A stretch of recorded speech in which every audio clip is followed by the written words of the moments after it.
Et quand j'ai essayé de mener une enquête pour savoir pourquoi, je me suis rendu compte qu'ils avaient fait face à tel problème, tel problème, tel problème, tel problème. Et en réalité, lorsqu'on observe les communes où ces problèmes sont les plus accentués, la commune qui vient en tête, c'est notre commune.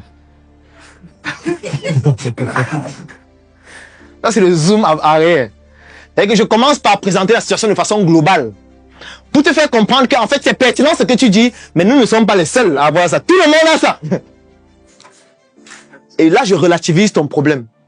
Et maintenant, je reviens pour te faire comprendre que dans le prochain mandat, si tu me donnes l'opportunité de gagner ce mandat-là, on va résoudre ce problème-là de telle façon, de telle façon, de telle façon. En fait, c'est très important de comprendre ces techniques. Pourquoi? Parce que vous allez vous retrouver dans des situations où on vous pose des questions inattendues. Ça peut être que vous êtes en train de présenter votre projet devant des investisseurs et vous posez une question à laquelle vous n'êtes pas préparé. Et il va falloir donner une réponse pertinente. Parce qu'un investisseur peut poser une question. Et directement, tous les autres investisseurs se disent que oui, c'est même vrai. On n'avait pas pensé à ça. Explique-nous. Parce qu'il y a un qui voulait y payer.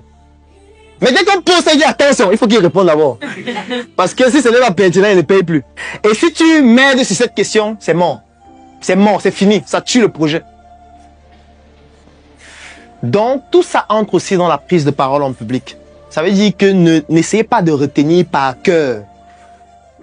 C'est inutile et ça ne fonctionne pas.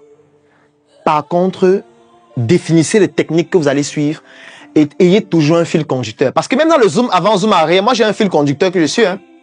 Je ne raconte pas au hasard. Ça veut dire que le temps que je mets pour lui dire que vous avez totalement raison, je suis en train de construire mon fil conducteur. Que comment je fais, je commence par quoi, ensuite quoi, ensuite quoi, ensuite quoi. Et après, dès que j'ai déjà mon fil conducteur prêt, je balance, je dégaine.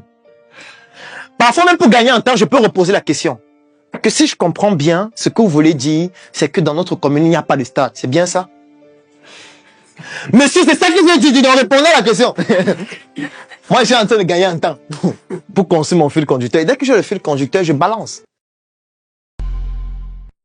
Claudel Noubissi, bonjour. Bonjour Jean-Bruno. Merci de nous recevoir ici, dans vos bureaux, Nouvelle Route Bastos, où toutes vos entreprises sont installées. Exactement. Merci beaucoup. C'est un privilège de pouvoir être interviewé par certainement l'un des meilleurs dans notre pays. C'est très gentil et je dois dire quand même que le contexte de cette interview est assez particulier. L'atmosphère ou alors l'opinion est suffisamment polluée par un certain nombre d'informations.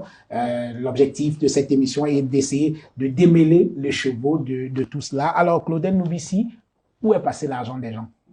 Alors ça, c'est une très belle question.